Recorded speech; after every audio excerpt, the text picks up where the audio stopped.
Ça m'est vraiment sorti du cœur ce matin quand j'ai entendu que ces obsèques étaient ici, parce que je n'habite pas très loin et que j'ai voulu apporter un petit soutien, si faible soit-il, à tous ceux qui la connaissaient, et à sa compagne et à toute sa famille. On pourrait penser que l'homosexualité de nos jours, je sais bien qu'il y a toujours des drames parce que les gens n'acceptent pas la différence. Mais moi je crois que c'est une question d'ignorance, de bêtise.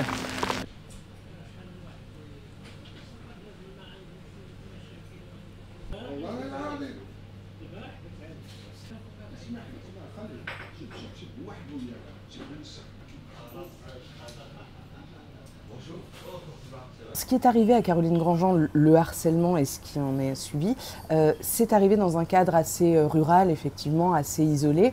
Mais je ne crois pas que ce soit un facteur important dans ce qui s'est passé. Je crois que surtout, ce qui est très important, c'est que peu importe où ça a eu lieu, cette enseignante n'a pas été soutenue par l'éducation nationale, par les instances de l'éducation nationale.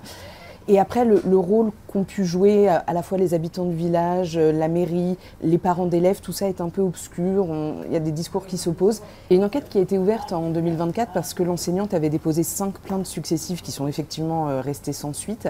Et la durée de ce qu'elle a vécu, justement, témoigne de l'absence de réaction. Ça a duré longtemps parce qu'il n'y a eu aucun frein à ce qui se passait. S'il y avait eu des réactions, s'il y avait eu quelque chose pour endiguer, peut-être, je l'espère, que ça aurait pu durer moins longtemps et avoir évidemment une fin beaucoup moins dramatique.